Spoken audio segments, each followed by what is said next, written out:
નમસ્કાર મિત્રો, સ્વાગત છે તમારું અમારી યુટ્યુબ ચેનલમાં। તો મિત્રો, રાજ્યમાં આવેલી અલગ અલગ જે 4 કૃષિ યુનિવર્સિટી છે, તો તેમાં જે જુનિયર ક્લાર્કની જગ્યાઓ ખાલી છે, તો તે જગ્યાઓ ભરવા માટે લાયકાત ધરાવતા ઉમેદવાર પાસેથી અરજીઓ મંગાવવામાં આવેલી છે।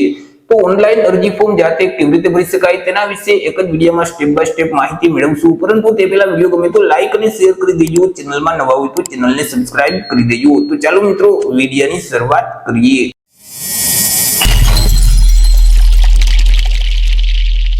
તો સૌથી પહેલા તો મિત્રો, તમારે તમારા મોબાઈલમાંથી અથવા તો લેપટોપ કે પીસીમાંથી કોઈ પણ એક ઇન્ટરનેટ બ્રાઉઝરને ઓપન કરવાનું રહેશે અને ત્યાં સર્ચ બોક્સમાં 4 યુનિવર્સિટીમાંથી કોઈ પણ એક યુનિવર્સિટીની વેબસાઇટ ઓપન કરવા માટે તેમનું નામ છે તે ટાઈપ કરવાનું રહેશે। તો આપણે જે આણંદ એગ્રીકલ્ચર યુનિવર્સિટી છે તેની વેબસાઇટ ઓપન કરીશું, તો અહીં સર્ચ બોક્સમાં AAU ટાઈપ કરીશું, જેથી કરી આણંદ એગ્રીકલ્ચર યુનિવર્સિટીની ઓફિશિયલ જે વેબસાઇટ છે તે સૌથી પહેલા જોવા મળશે www.aau.in। તો તે વેબસાઇટ ઉપર આપણે ક્લિક કરીશું। વેબસાઇટ ઉપર ક્લિક કરશું એટલે જે આણંદ એગ્રીકલ્ચર યુનિવર્સિટીની ઓફિશિયલ વેબસાઇટ ઓપન થઈ જશે। આ મુજબની સ્ક્રીન જોવા મળશે। અહીં જે મેનુ આપેલ છે તેમાં કેરિયરનો ઓપ્શન છે તેના ઉપર આપણે ક્લિક કરીશું, જેથી કરી મિત્રો ફરીથી આ મુજબની સ્ક્રીન ઓપન થઈ જશે કે જ્યાં મિત્રો અહીં તમને એક લિંક જોવા મળશે જુનિયર ક્લાર્કની ભરતી અંગેની જાહેરાત। તો તેના ઉપર તમારે ક્લિક કરવાનું રહેશે, જેથી કરી એક નવા ટેબમાં આ મુજબની સ્ક્રીન ઓપન થઈ જશે। મિત્રો, આ જે ભરતી છે તેની જો નોટિફિકેશનની PDF ફાઇલ તમારે ડાઉનલોડ કરવી હોય તો અહીં જે બીજા નંબરમાં જે વિસ્તૃત જાહેરાત ક્રમાંક 1/2025 નો જે ઓપ્શન છે, તો તે લિંક ઉપર ક્લિક કરશો તો મિત્રો અહીં નોટિફિકેશનની PDF ફાઇલ તમારા ડિવાઇસમાં ડાઉનલોડ થઈ જશે। ઓનલાઈન અરજી ફોર્મ ભરવા માટે અહીં એક લિંક આપવામાં આવેલી છે, તો તે લિંક ઉપર આપણે ક્લિક કરીશું, જેથી કરી મિત્રો જે રાજ્ય એગ્રીકલ્ચર યુનિવર્સિટીનું જે પોર્ટલ છે તે પોર્ટલ ઓપન થઈ જશે અને તમને આ મુજબની સ્ક્રીન જોવા મળશે। હવે મિત્રો, અહીં સૌથી પહેલા તો પોર્ટલ ઉપર નવું રજીસ્ટ્રેશન કરવાનું રહેશે। તેના માટે અહીં તમને એક ઓપ્શન જોવા મળશે ન્યૂ રજીસ્ટ્રેશનનો, તો તેના ઉપર તમારે ક્લિક કરવાનું રહેશે અને મિત્રો અહીં જે ગોટ ઇટનો જે ઓપ્શન છે તેના ઉપર તમારે ક્લિક કરી દેવાનું રહેશે। અહીં જે પોસ્ટનું નામ છે તેમાં ઓટોમેટિક જુનિયર ક્લાર્ક સિલેક્ટ કરેલ જ આવશે, તેમાં તમે કોઈ પણ પ્રકારનો ફેરફાર નહીં કરી શકો। ત્યાર પછી ધોરણ 10ની માર્કશીટમાં જેવી રીતે તમારું નામ છે એવી જ રીતે આખું નામ આ બોક્સમાં ટાઈપ કરી દેવાનું રહેશે। તમારું જેન્ડર મેલ કે ફિમેલ અહીંથી તમારે સિલેક્ટ કરી દેવાનું રહેશે। ત્યાર પછી મિત્રો તમારી કેટેગરી કઈ છે, તમારી જે કેટેગરી લાગુ પડતી હોય તે કેટેગરી અહીંથી સિલેક્ટ કરી દેવાની રહેશે। હવે તમારે કઈ કેટેગરીમાં અરજી ફોર્મ ભરવું છે તે ફોર્મની કેટેગરી અહીંથી તમારે સિલેક્ટ કરવાની રહેશે। ત્યાર પછી તમે શારીરિક રીતે વિકલાંગ વ્યક્તિ છો કે કેમ, જો તમે શારીરિક રીતે વિકલાંગ વ્યક્તિ હોય તો યસ સિલેક્ટ કરવાનું, નહીતર તમારે નો સિલેક્ટ કરી દેવાનું રહેશે। તમે માજી સૈનિક છો કે કેમ, જો માજી સૈનિક હોય તો યસ સિલેક્ટ કરવાનું રહેશે અને તમારી જે જોઈનિંગ તારીખ છે તે અહીંથી કેલેન્ડરમાંથી સિલેક્ટ કરી, ડિસ્ચાર્જ તારીખ છે તે પણ અહીંથી કેલેન્ડરમાંથી સિલેક્ટ કરી દેવાની રહેશે। પરંતુ તમે માજી સૈનિક નથી તો અહીંથી તમારે નો સિલેક્ટ જ રાખવાનું રહેશે। ત્યાર પછી મિત્રો તમે રમતગમતમાં ભાગ લીધેલ છે કે કેમ, જો રમતગમતમાં ભાગ લીધેલ હોય તો યસ સિલેક્ટ કરવાનું, નહીતર તમારે નો સિલેક્ટ જ રાખવાનું રહેશે। ત્યાર પછી મિત્રો અહીં જે રાજ્ય એગ્રીકલ્ચર યુનિવર્સિટી છે, જે 4 કૃષિ યુનિવર્સિટી છે તેના તમે હાલ અત્યારે કર્મચારી છો કે કેમ, જો કૃષિ યુનિવર્સિટીના કર્મચારી હોય તો યસ સિલેક્ટ કરવાનું રહેશે અને કઈ યુનિવર્સિટીમાં તમે હાલ અત્યારે ફરજ બજાવો છો તે યુનિવર્સિટીનું નામ અહીંથી સિલેક્ટ કરી દેવાનું રહેશે। ત્યાર પછી કઈ પોસ્ટમાં તમે હાલ અત્યારે ફરજ બજાવો છો તે પોસ્ટનું નામ અહીં ટાઈપ કરી દેવાનું રહેશે। તમારી જે જોઈનિંગ તારીખ છે તે કેલેન્ડરમાંથી સિલેક્ટ કરી દેવાની રહેશે। પરંતુ તમે હાલ એક કૃષિ યુનિવર્સિટીમાં ફરજ નથી બજાવતા, તેમના કર્મચારી નથી, તો અહીં તમારે નો સિલેક્ટ જ રાખવાનું રહેશે। આગળ મિત્રો તમારી જે જન્મ તારીખ છે તે કેલેન્ડરમાંથી સિલેક્ટ કરી દેવાની રહેશે। જેવી તમે તમારી જન્મ તારીખને સિલેક્ટ કરશો એટલે 11/8/2025 ના રોજ તમારી ઉંમર કેટલી છે તે અહીં ઓટોમેટિક લખાઈને આવી જશે। ત્યાર પછી તમારું ઈમેલ આઈડી આ બોક્સમાં ટાઈપ કરી દેવાનું રહેશે। તમારા જે મોબાઈલ નંબર છે તે નંબર અહીં ટાઈપ કરવાના રહેશે। ત્યાર પછી અહીં જે કન્ટિન્યુનો ઓપ્શન છે તેના ઉપર ક્લિક કરશો તો તમે જે ઈમેલ આઈડી અને મોબાઈલ નંબર આપેલ છે તેમાં ઓટીપી જશે, તે ઓટીપી ને વેરીફાઈ કરવાનું રહેશે। તેમાં મિત્રો મોબાઈલ નંબર ઉપર જે ઓટીપી આવેલ હોય તે ઓટીપી આ બોક્સમાં ટાઈપ કરી દેવાનું રહેશે। ઈમેલ આઈડી ઉપર જે ઓટીપી આવેલ હોય તે ઓટીપી આ બોક્સમાં ટાઈપ કરી અને કન્ટિન્યુનો ઓપ્શન છે તેના ઉપર ક્લિક કરવાનું રહેશે। જેવું મિત્રો તમે કન્ટિન્યુના બટન ઉપર ક્લિક કરશો એટલે પોર્ટલ ઉપર તમારું રજીસ્ટ્રેશન સક્સેસફુલ થઈ જશે। મિત્રો તમારા યુઝર આઈડી અને પાસવર્ડ છે તે તમને ઈમેલ આઈડી ના માધ્યમથી મોકલી દેવામાં આવશે અને આગળ તમને એક અરજી ફોર્મ આપી દેવામાં આવશે કે જે અરજી ફોર્મ અલગ અલગ 4 સ્ટેપમાં હશે, 4 સ્ટેપ ફરજિયાત કમ્પ્લીટ કરવાના રહેશે।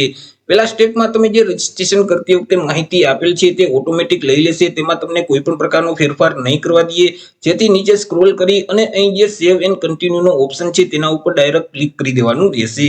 આગળ મિત્રો તમારી અરજી બીજા સ્ટેપમાં આવી જશે કે જ્યાં તમારે બેઝિક માહિતી આપવાની રહેશે, જેમ કે તમારા માતાનું નામ છે તે આ બોક્સમાં ટાઈપ કરી દેવાનું રહેશે, પિતા અથવા તો પતિનું નામ આ બોક્સમાં ટાઈપ કરી તમારું મેરિટલ સ્ટેટસ અહીંથી તમારે સિલેક્ટ કરી દેવાનું રહેશે. ત્યાર પછી તમારે અલગ અલગ બે સરનામા આપવાના રહેશે કે જેમાં સૌથી પહેલા તો હાલનું સરનામું આપવાનું રહેશે. મિત્રો અહીં જે બે બોક્સ છે તેમાં તમારે હાલનું સરનામું ટાઈપ કરી દેવાનું રહેશે, રાજ્યનું નામ છે તે અહીંથી તમારે સિલેક્ટ કરી દેવાનું રહેશે, તમારા જિલ્લાનું નામ સિલેક્ટ કરી તમારા તાલુકાનું નામ અહીંથી સિલેક્ટ કરી દેવાનું રહેશે અને ગામ અથવા તો શહેરનું નામ આ બોક્સમાં ટાઈપ કરી અને તમારા એરિયાના પિનકોડ નંબર અહીં ટાઈપ કરવાના રહેશે. ત્યાર પછી નીચે તમારે કાયમી સરનામું એટલે કે પરમનન્ટ એડ્રેસ આપવાનું રહેશે. જો હાલનું સરનામું અને કાયમી સરનામું બંને એક જ છે તો અહીં ચેકબુક છે તેમાં તમારે ટીક કરી દેવાનું રહેશે, પરંતુ બંને એડ્રેસ અલગ અલગ છે તો મિત્રો નીચે કાયમી સરનામું ફિલ કરવાનું રહેશે. બંને બોક્સમાં તમારે સરનામું ટાઈપ કરી દેવાનું રહેશે, રાજ્યનું નામ અહીંથી સિલેક્ટ કરી જિલ્લાનું અને તાલુકાનું નામ સિલેક્ટ કરી દેવાનું રહેશે, ગામ અથવા તો શહેરનું નામ આ બોક્સમાં ટાઈપ કરી એરિયાના પિનકોડ નંબર અહીં ટાઈપ કરવાના રહેશે. તમામ વિગત ભરાઈ જાય એટલે અહીં ફરીથી નીચે જે સેવ એન્ડ કન્ટિન્યુ નો ઓપ્શન છે તેના ઉપર તમારે ક્લિક કરવાનું રહેશે. આગળ મિત્રો તમારી અરજી ત્રીજા સ્ટેપમાં આવી જશે કે જ્યાં તમારે એજ્યુકેશન ક્વોલિફિકેશનની વિગત આપવાની રહેશે, કે જેમાં સૌથી પહેલા તો તમે જે ધોરણ 10 ની પરીક્ષા પાસ કરેલ છે તેની વિગત આપવાની રહેશે. હવે ધોરણ 10 ની પરીક્ષા જે બોર્ડમાંથી પાસ કરેલ છે તે બોર્ડનું નામ આ બોક્સમાં ટાઈપ કરી દેવાનું રહેશે, પાસિંગ યર અહીંથી તમારે સિલેક્ટ કરી દેવાનું રહેશે, ધોરણ 10 માં જે ક્લાસ મેળવેલ છે તે ક્લાસ અહીંથી તમારે સિલેક્ટ કરી દેવાનું રહેશે. ત્યાર પછી ધોરણ 10 નું જે રિઝલ્ટ છે તેમાં સીજીપીએ છે કે ટકાવારી જે ઓપ્શન લાગુ પડતો હોય તે ઓપ્શન અહીંથી સિલેક્ટ કરી દેવાનું રહેશે. ધોરણ 10 ના જે કુલ માર્ક છે તે કુલ માર્ક આ બોક્સમાં ટાઈપ કરી દેવાના રહેશે અથવા તો ટોટલ સીજીપીએ ટાઈપ કરવાના રહેશે. ત્યાર પછી તમે જે મેળવેલ માર્ક છે અથવા તો મેળવેલ જે સીજીપીએ છે તે આ બોક્સમાં ટાઈપ કરવાના રહેશે, જેથી કરી અહીં ટકાવારી છે તે ઓટોમેટિક આવી જશે. ત્યાર પછી મિત્રો તમારે ધોરણ 10 ની જે માર્કશીટ છે તે અપલોડ કરવાની રહેશે. તમારે માર્કશીટ છે તે પીડીએફ ફાઇલ બનાવીને જ અપલોડ કરવાની રહેશે કે જે ફાઇલની સાઇઝ છે તે વધુમાં વધુ 2 MB સુધી જોવી જોઈએ. માર્કશીટ અપલોડ કરવા માટે અહીં જે ચોઈસ ફાઇલનું બટન છે તેના ઉપર ક્લિક કરશો તો ડિવાઇસ ઓપન થઈ જશે કે જ્યાં તમે સ્કેન કરેલી ધોરણ 10 ની માર્કશીટ રાખેલ છે તેને સિલેક્ટ કરી અપલોડના બટન ઉપર ક્લિક કરશો તો અહીં માર્કશીટ અપલોડ થઈ જશે. એવી રીતે મિત્રો તમારે ધોરણ 12 ની પરીક્ષા અથવા તો ડિપ્લોમાની પરીક્ષા જે પાસ કરેલ છે તેની વિગત પણ આપી દેવાની રહેશે અને તમે જે ગ્રેજ્યુએશનની પરીક્ષા પાસ કરેલ છે તેમની વિગત પણ આપી દેવાની રહેશે. જો તમે ગ્રેજ્યુએશનની આગળ પોસ્ટ ગ્રેજ્યુએશન કરેલું હોય અને તમે તેની વિગત આપવા માંગતા હોય તો અહીં અધરમાં આપી શકો છો, અથવા તો કોઈ પણ કોર્સ પાસ કરેલ છે અને તેમની વિગત આપવા માંગતા હોય તો પણ તમે તેની વિગત આપી શકો છો. ત્યાર પછી નીચે સ્ક્રોલ કરશો તો તમારે ભાષાની માહિતી આપવાની રહેશે. અહીં તમને અલગ અલગ 3 લેંગ્વેજ જોવા મળશે, ઇંગ્લિશ, હિન્દી અને ગુજરાતી. હવે જે લેંગ્વેજ તમે રીડ કરી શકતા હોય તો તેની સામે જે ચેકબુક છે તેમાં તમારે ટીક કરી દેવાનું રહેશે. જે લેંગ્વેજ તમે લખી શકતા હોય તો તેની સામે જે ચેકબુક છે તેમાં તમારે ટીક કરવાનું રહેશે અને જે લેંગ્વેજ તમે બોલી શકતા હોય તો તેની સામે જે ચેકબુક છે તેમાં તમારે ટીક કરી દેવાનું રહેશે. ત્યાર પછી અહીં તમને એક ડિક્લેરેશન જોવા મળશે, તેને વાંચી એક્સેપ્ટ કરવા માટે ચેકબુક્સમાં ટીક કરી અને સેવ એન્ડ કન્ટિન્યુ નો ઓપ્શન છે તેના ઉપર ક્લિક કરી દેવાનું રહેશે. આગળ મિત્રો તમારી અરજી ચોથા સ્ટેપમાં આવી જશે કે જ્યાં તમારે ડોક્યુમેન્ટ અપલોડ કરવાના રહેશે, કે જેમાં સૌથી પહેલા તો તાજેતરનો પાસપોર્ટ સાઇઝનો ફોટોગ્રાફ અપલોડ કરવાનો રહેશે. ત્યાર પછી તમારી સિગ્નેચરનો ફોટો અપલોડ કરવાનો રહેશે. જન્મ તારીખના આધાર પુરાવા તરીકે કોઈ પણ એક ડોક્યુમેન્ટ આપવાનું રહેશે, જેમ કે જન્મ તારીખનો દાખલો છે, શાળા છોડ્યાનું પ્રમાણપત્ર છે, અથવા તો એવું ડોક્યુમેન્ટ કે જેમાં તમારી જન્મ તારીખ આપેલ છે તે ડોક્યુમેન્ટ તમે જન્મ તારીખના આધાર પુરાવા તરીકે અપલોડ કરી શકો છો. ત્યાર પછી જો કોમ્પ્યુટરનું સર્ટિફિકેટ હોય તો તમે તે અપલોડ કરી શકો છો અને અન્ય કોઈ પણ ડોક્યુમેન્ટ અપલોડ કરવા માંગતા હોય તો તે પણ અહીં અધરમાં અપલોડ કરી શકો છો. જે તે ડોક્યુમેન્ટ અપલોડ કરવા માટે તેની સામે જે ચોઈસ ફાઇલનું બટન છે તેના ઉપર ક્લિક કરી અને ડોક્યુમેન્ટને સિલેક્ટ કરી દેવાનું રહેશે અને અહીં ગ્રીન કલરમાં અપલોડનું બટન છે તેના ઉપર ક્લિક કરશો તો જે તે ડોક્યુમેન્ટ અપલોડ થઈ જશે. અહીં મિત્રો જે જન્મ તારીખનો આધાર પુરાવો, કોમ્પ્યુટરનું સર્ટિફિકેટ કે અન્ય જે ડોક્યુમેન્ટ છે તે તમારે પીડીએફ ફાઇલમાં જ અપલોડ કરવાના રહેશે અને મિત્રો અહીં જે ફોટો અને સિગ્નેચર છે તે તમારે જેપીજી અથવા તો જેપીઈજી ફાઇલમાં અપલોડ કરવાના રહેશે.